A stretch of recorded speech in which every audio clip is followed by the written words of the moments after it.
Hi friends, welcome to my channel. நம்ம இந்த வீடியோல எதை பத்தி பார்க்க போறோம்னா நம்ம லைஃப்ல டெய்லி யூஸ் ஆகக்கூடிய சென்டென்ஸ் வந்து இங்கிலீஷ்ல மேக் பண்ணி பேசுறது எப்படின்னு தான் நம்ம இந்த வீடியோல பார்க்க போறோம்.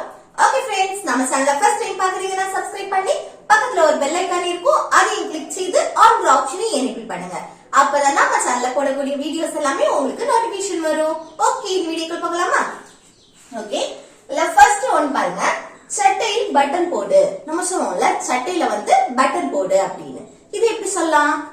சட்டையில பட்டன் போடு அப்படின்னா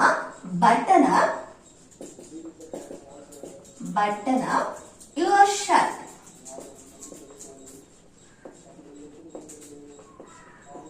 okay, button up your shirt இந்த மாதிரி சொல்லலாம், இல்ல button your shirt னு சொல்லலாம். ஓகே, நம்ம வந்து ஷார்ட்டா button your shirt இந்த மாதிரி சொல்லலாம், இல்ல button up your shirt இந்த மாதிரி சொல்லிக்கலாம். அடுத்து பவுடர் போடு. நம்ம சொல்லுவோம்ல பவுடர் போடு அப்படின்னு. இது எப்படி சொல்லலாம்? பவுடர் போடு அப்படின்னா apply powder. பவுடர் போடு அப்படின்னா apply powder. ஓகே, அடுத்து கொஞ்சம் பவுடர் போடு. நம்ம சொல்லுவோம்ல கொஞ்சம் பவுடர் போடு. இது எப்படி சொல்லலாம்? apply some powder, இல்லனா a little அப்படின்னு சொல்லிக்கலாம். powder. ஓகே, அப்போ கொஞ்சம் பவுடர் போடு அப்படின்னா apply some powder, இல்லனா apply a little powder இந்த மாதிரி சொல்லிக்கலாம். ஓகே, அடுத்து பாருங்க, முகத்தில் பவுடர் போடு. முகத்துல பவுடர் போடு. இது எப்படி சொல்லலாம்? பவுடர் போடு apply powder. அப்போ முகத்தில் அப்படின்னு சொல்லும்போது on your face.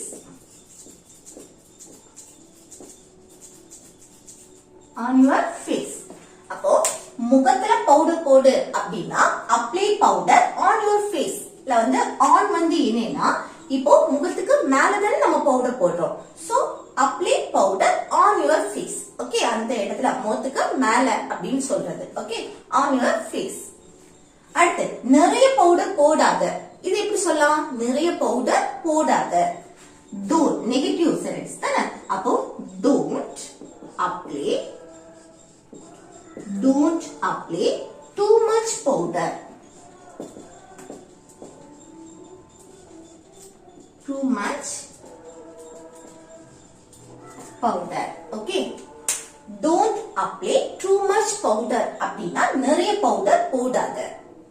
அதுக்கப்புறம் நான் வந்து டீ போட்டுட்டு இருக்கேன். இது எப்படி சொல்லலாம்? நம்ம சொல்லுவோம்ல நான் வந்து டீ போட்டுட்டு இருக்கேன். இப்போ ஒரு செயலை வந்து நான் செய்துட்டு இருக்கிறேன் அப்படின்னு சொல்றது. அப்ப நான் டீ போட்டுட்டு இருக்கிறேன். இது எப்படி சொல்லலாம்? present continuous tense தானே. இப்போ ஒரு செயலை நான் செய்துட்டு இருக்கிறேன் அப்படின்னா present continuous tense. அப்போ subject நான் I, அடுத்து எது வரணும்? be verb. அதுல வந்து am தான் யூஸ் பண்ணுவோம். I வந்துச்சுன்னா am தான் வரும். அடுத்து verb என்ன? டீ போட்டுட்டு இருக்கிறது. அப்ப டீ போட்டுட்டு இருக்கிறதுக்கு make கூட ing சேர்த்து பேசுவோம். சரியா? making. ஏன்னா இது கண்டினியூஸ். அப்போ கூட ing வரும் verb கூட making. அடுத்து என்ன? டீ. ஓகே, அப்போ நான் டீ போட்டுட்டு இருக்கேன் அப்படின்னா I am making tea. I am making tea. நான் காஃபி போட்டுட்டு இருக்கேன். I am making coffee. இந்த மாதிரி சொல்லிக்கலாம். சரி, நெக்ஸ்ட் பாருங்க, மாத்திரை சாப்பிடு. மாத்திரை போடு இந்த மாதிரி சொல்லுவோம்ல. மாத்திரை சாப்பிடு, மாத்திரை போடு. அதுக்கு என்னன்னா அந்த சாப்பிடு அதுக்கு நம்ம ஈட்டுன்னு எழுதிடக்கூடாது. மாத்திரையை மென்ஷன் பண்ணி மாத்திரை சாப்பிடு, மாத்திரை போடு இந்த மாதிரி சொல்லும் போது take. சரியா? take the tablet. Okay, take the tablet. மாத்திரை சாப்பிடு இல்ல மாத்திரை போடு அப்படின்னு சொல்றதுக்கு take the tablet. அடுத்து நீ காலையில மாத்திரை சாப்பிட்டியா? நம்ம சொல்லுவோம்ல நீ காலையில மாத்திரை சாப்பிட்டியா அப்படின்னு. இல்ல மரியாதை கொடுத்து நம்ம பேசும்போது ஒரு மூத்தவங்க கிட்ட எல்லாம் சொல்லும் போது நீங்க காலையில மாத்திரை சாப்பிட்டீங்களா இந்த மாதிரி கேட்கலாம். ரெண்டுக்குமே சேம் தான். நீ காலையில மாத்திரை சாப்பிட்டியா இல்ல நீங்க காலையில மாத்திரை சாப்பிட்டீங்களா அந்த மாதிரி கேட்கும் போது எப்படி கேட்கலாம்? பாருங்க, மாத்திரை சாப்பிட்டீங்களா காலையில நடந்த விஷயம், முடிச்சு போன விஷயத்தை பத்தி கேக்குறோம். அப்ப என்ன பாஸ்ட், சிம்பிள் பாஸ்ட் டென்ஸ் படி கேக்குறோம். ஓகே, முடிச்சு போன விஷயத்தை பத்தி கேட்கும் போது அங்க டிட் யூஸ் பண்ணி கேட்கணும். Auxiliary verb did. சரியா, டிட். அடுத்து என்ன சப்ஜெக்ட் நீ, நீனா யூ. அடுத்து verb என்ன காலையில் மாத்திர சாப்பிட்டியா, அப்போ டேக். பாஸ்ட் பத்தி பேசுறோம், ஆனா இங்க டிட் வந்திருக்கனால தான் இங்க verb present ஃபார்ம்ல எழுதுறோம். அப்ப take the tablet. ஓகே, மாத்திரை take the tablet. அடுத்து காலையில் அப்படின்னா in the morning.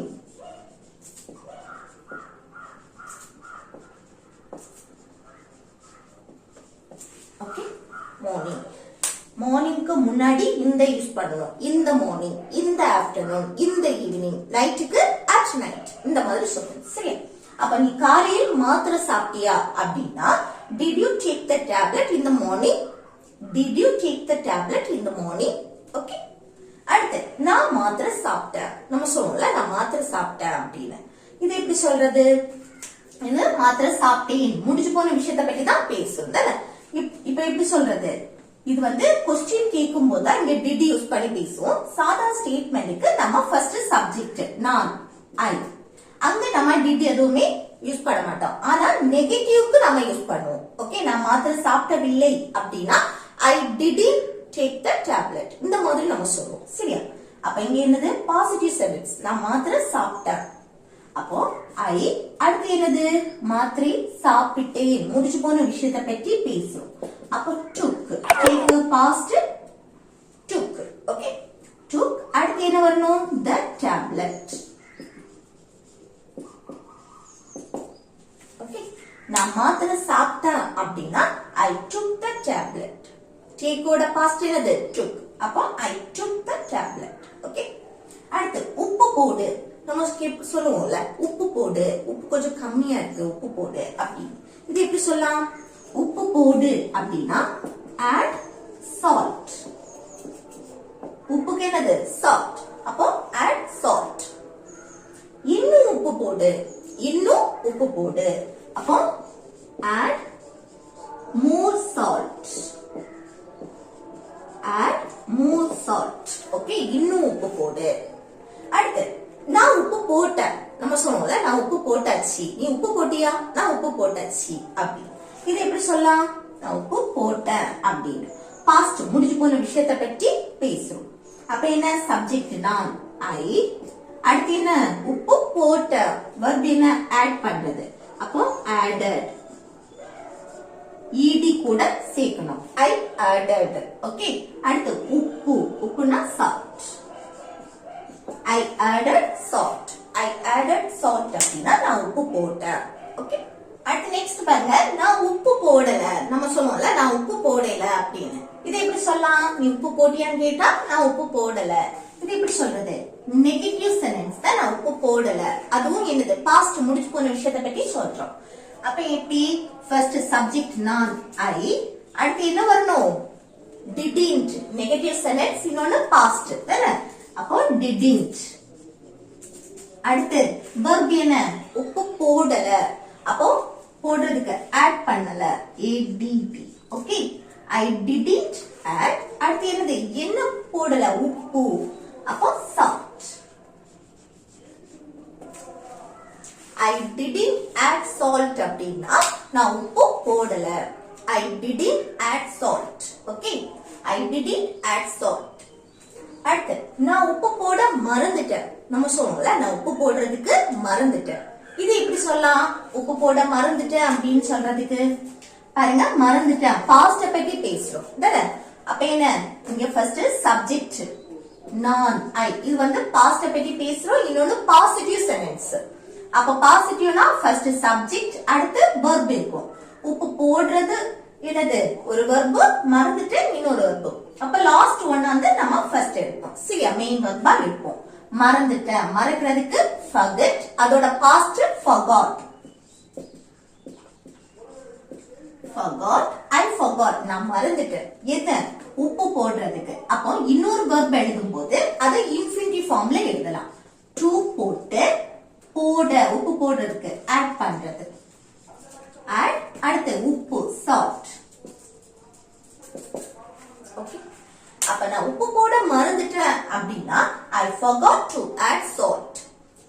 forgot to add salt. Okay. அடுத்து குழம்ப கலக்கு. நம்ம சொல்லுவோம்ல குழம்ப வந்து கலக்கு. இது எப்படி சொல்லலாம்? குழம்ப கலக்கு அப்படின்னு சொல்றதுக்கு கிளறு அப்படின்னு சொல்லுவோம். அடி பத்திரும் கிளறு, இல்ல குழம்ப வந்து நல்லா கலக்கு, இந்த மாதிரி நம்ம சொல்லுவோம் தானே. அப்போ எப்படி கலக்கு, அதுக்கு stir. Stir. அடுத்து the curry. Stir the curry. Okay. குழம்ப கலக்கு, கறிய கிளறு, இந்த மாதிரி நம்ம சொல்லும் போது stir the curry. அடுத்து குழம்ப மெதுவா கலக்கு. மெதுவா கலக்கு அப்படின்னா இது எப்படி கலக்கு, அதுக்கு stir the curry. மெதுவா அப்படின்னா slowly. Okay. Stir the curry slowly அப்படின்னா குழம்ப மெதுவா கலக்கு, மெதுவா கிளறு, இந்த மாதிரி சொல்றது. அத நல்ல கலக்கு, நம்ம சொல்லுவோம்ல அத வந்து நல்ல கலக்கு அப்படின்னு. இது எப்படி சொல்றது? கலக்கு, அதுக்கு stir. அடுத்து அத நல்ல கலக்கு, அது it. அடுத்து நல்லா well. அப்போ stir it well அப்படின்னா அது நல்ல கலக்கு, stir it well. அடுத்து அத நல்ல குலுக்கு. நம்ம சொல்லுவோம்ல இப்போ பாட்டிலுக்குள்ள எதையாவது ஒண்ணு வச்சு குலுக்கணும் அப்படின்னா அது நல்ல குலுக்கு அப்படின்னு நம்ம சொல்லுவோம் தானே. அப்ப அது நல்ல குலுக்கு அப்படின்னு சொல்லும் போது எப்படி சொல்லலாம்? குலுக்கு, அதுக்கு ஷேக். ஷேக் இட், அதுக்கு இட். ஷேக் இட் வெல், நல்ல குலுக்கு. அப்போ ஷேக் இட் வெல் அப்படின்னா நல்ல குலுக்கு. அது நல்ல கலக்கு அப்படின்னு சொல்றதுக்கு, கிளறு அப்படின்னு சொல்றதுக்கு stir it well. ஓகே. அடுத்து உணவை மூடிவை. உணவு வந்து என்னது? மூடிவை. ஃபுட் மூடிவை. அப்போ உணவை மென்ஷன் பண்ணி மூடிவை அப்படின்னா cover. Cover the food. Cover the food. உணவை மூடிவை. Cover the food. ஓகே. அடுத்து நெக்ஸ்ட் பாருங்க, கேஸ் அடுப்ப அண. நம்ம சொல்லுவோம்ல கேஸ் அடுப்ப அண. இது எப்படி சொல்லலாம்? கேஸ் அடுப்ப அண அப்படின்னு சொல்றதுக்கு turn off the, அணைக்கிறதுக்கு turn off the gas stove. Turn off the, turn off அணைக்கிறதுக்கு turn off. அடுத்து கேஸ் அடுப்பு, gas stove.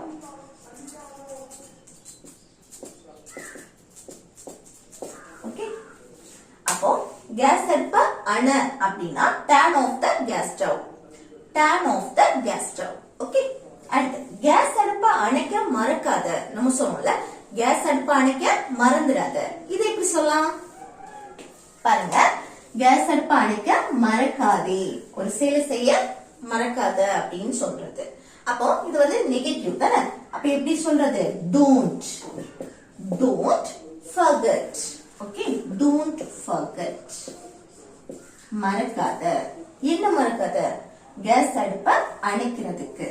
அப்போ ஒரு verb எழுதியாச்சு, இன்னொரு verb இன்ஃபினிட்டிவ் ஃபார்ம்ல எழுதுவோம். அது வந்து to போட்டு அந்த verb. இது வந்து turn off. ஓகே. அணைக்கிறதுக்கு turn off. Turn off. அடுத்து கேஸ் அடுப்பு. Turn off the gas stove. Okay. Gas அடுப்ப அணைக்க மறக்காத அப்படின்னா இது எப்படி சொல்லலாம்? Don't forget to turn off the gas stove. Don't forget to turn off the gas stove. Okay. அடுத்து நான் சமைச்சிட்டு இருக்கேன். நம்ம சொல்லுவோம்ல நான் வந்து சமைச்சிட்டு இருக்கேன். இது எப்படி சொல்லலாம்? ஒரு செயலை இப்ப செய்துட்டு இருக்க அப்படின்னு சொல்றது. அப்ப present continuous ஃபார்ம்ல எழுதலாம். அப்ப present continuous எப்படி? நான், I வந்தாச்சு, அடுத்து am தான் போடணும். present continuous படி அடுத்து be verb சேர்ப்போம். அப்ப ஐக்கு அடுத்து am வரும். அதுக்கப்புறம் என்ன? verb சமைக்கிறது. சமைக்கிறதுக்கு cook, கூட ing சேர்த்து பேசுவோம். cooking. I am cooking. நான் வந்து சமைச்சிட்டு இருக்கேன். I am cooking. அடுத்து மாவு தீர்ந்து விட்டது. நம்ம சொல்லுவோம்ல மாவு வந்து தீர்ந்து போச்சு. இது எப்படி சொல்லலாம்? மாவு தீர்ந்து போச்சுன்னு சொல்றதுக்கு ஒண்ணு தீர்ந்து போச்சு, பால் தீர்ந்து போச்சு, மாவு தீர்ந்து போச்சு, இந்த மாதிரி ஒண்ணு தீர்ந்து போச்சு அப்படின்னு சொல்றதுக்கு எப்படின்னா அத ஃபர்ஸ்ட் எழுதணும். மாவு, அப்போ the flour. Okay, the flour. மாவு தீர்ந்து விட்டது அப்படின்னா அதுக்கு has போட்டுட்டு run out. தீர்ந்து விட்டதுக்கு have run out. Okay, the flower has run out. The flower has run out. அதே போல பால் தீர்ந்து விட்டது, அதுக்கு எப்படி சொல்லலாம்? The milk. Okay, the milk has run out. Okay, the milk has run out. இந்த மாதிரி ஒன்னு தீர்ந்து விட்டது அப்படின்னு சொல்றதுக்கு நம்ம அது என்னதுன்னு சொல்லிட்டு has run out போட்டா போதும். அடுத்து கரண்டி எங்க இருக்கு நம்ம கேட்போம்ல, கரண்டி எங்க இருக்கு, ஸ்பூன் எங்க இருக்கு, அந்த மாதிரி கேட்போம் தானே. ஒன்னு எங்க இருக்கு அப்படின்னு கேட்கும் போது எப்படி கேட்கலாம் பாருங்க, எங்கே, where, WH கொஸ்டின் வரும்போது அதை ஃபர்ஸ்ட் எடுக்கணும், where. அடுத்து ஒன்னு எங்க இருக்கு, ஒன்னு எப்படி இருக்கு, என்னவா இருக்கு, இந்த மாதிரி நம்ம கேட்கும் போது அங்க மெயின் வெர்ப் வராது, பி வெர்ப் யூஸ் பண்ணி தான் நம்ம பேசுவோம். அப்ப வேர்க்கு அடுத்து நம்ம பி வெர்ப் யூஸ் பண்ணணும். Okay, B verb is use பண்ணுவோம். ஓகே, எங்க இருக்கு, பிரசன்ட்ல தான் நம்ம கேக்குறது. அப்போ இஸ், பிரசன்ட்க்கு இஸ். அப்ப வேர் இஸ் கரண்டி, கரண்டி தான் எங்க இருக்குன்னு கேக்குறேன். அப்ப where is the spoon. Where is the spoon. Okay, கரண்டி எங்க இருக்கு, where is the spoon. Okay, next பாருங்க, எல்லாரையும் சாப்பிட கூப்பிடு. நம்ம சொல்லுவோம்ல, எல்லாரையும் சாப்பிட கூப்பிடு. இதை எப்படி சொல்லலாம் பாருங்க, எல்லாரையும் சாப்பிட கூப்பிடு, கூப்பிடக்கூடிய சொல். ஓகே, அப்ப கூப்பிடு, கால். அடுத்து எல்லாரையும், everyone. ஓகே, அடுத்து சாப்பிடுறதுக்கு call everyone to eat. ஒரு சென்டென்ஸ்ல இன்னொரு வெர்ப் வரும்போது அந்த சாப்பிட, எழுத, படிக்க, தூங்க இந்த உச்சரிப்பு வரும்போது நம்ம வந்து to போட்டு அந்த வெர்ப் அப்படியே எழுதுவோம், இன்ஃபினிட்டிவ் ஃபார்ம். ஓகே, அப்போ எல்லாரையும் சாப்பிட கூப்பிடு அப்படின்னா call everyone to eat.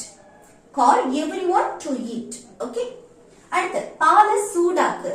நம்ம சொல்லுவோம்ல, பாலை வந்து அந்த ஒரு மிதமான சூடாக்குறது. ஓகே, பாலை சூடாக்கு அப்படின்னு சொல்றது warm up.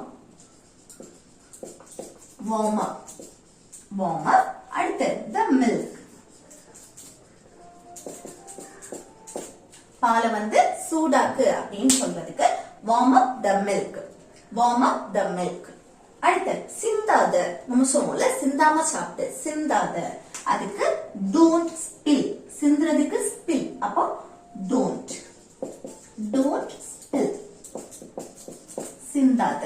ஓகே, அந்த பாத்திரத்தை எடு. நம்ம சொல்லுவோம்ல, அந்த பாத்திரத்தை எடு அப்படின்னு. இதை எப்படி சொல்லலாம்? எடுக்கிறதுக்கு take.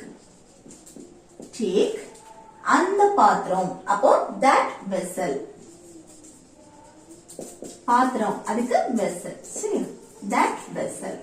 அந்த பாத்திரத்தை எடு அப்படின்னா take that vessel. Next, coffee கொஞ்சம் சர்க்கரை போடு. நம்ம சொல்லுவோம்ல, காஃபில கொஞ்சம் சர்க்கரை போடு அப்படின்னு. இதை எப்படி சொல்லலாம் பாருங்க, கொஞ்சம் சர்க்கரை போடு அப்படின்னு சொல்றதுக்கு போடு add. Add some. இல்லைன்னா a little கூட போட்டுக்கலாம். ஓகே, அடுத்து sugar. கொஞ்சம், அதுக்குதான் some இல்லைன்னா a little. அப்போ add some sugar இல்லைன்னா add a little sugar. Okay, கொஞ்சம் சர்க்கரை போடு. இதுல காஃபில to the coffee. இந்த இடத்துல இன் கூட போட்டுக்கலாம், இந்த காஃபில to the coffee. ரெண்டுமே கரெக்ட் தான், ஆனா அந்த பெஸ்ட் வந்து to the coffee. இப்போ ஒண்ணு வந்து இன்னொன்னோட இணைக்கும் போது நம்ம வந்து அதுல to போடுறது கரெக்டா இருக்கும். சரியா, இன் போட்டாலும் தப்பு கிடையாது. அப்ப காஃபில கொஞ்சம் சர்க்கரை போடு அப்படின்னா add some sugar to the coffee. Add some sugar to the coffee. இல்லைனா add a little sugar to the coffee. Okay, அடுத்து காலை உணவு என்ன? நம்ம கேட்போம்ல, இன்னைக்கு காலையில சாப்பாடு என்ன, பிரேக்ஃபாஸ்ட் என்ன, லஞ்ச் என்ன, இந்த மாதிரி மத்தியானம் லஞ்ச் என்ன, இந்த மாதிரி கேட்போம் தானே. அப்போ காலை உணவு என்ன, காலையில என்னன்னு கேட்கும் போது எப்படி கேட்கலாம்? காலை உணவு என்ன, என்னன்னா what. Okay, what.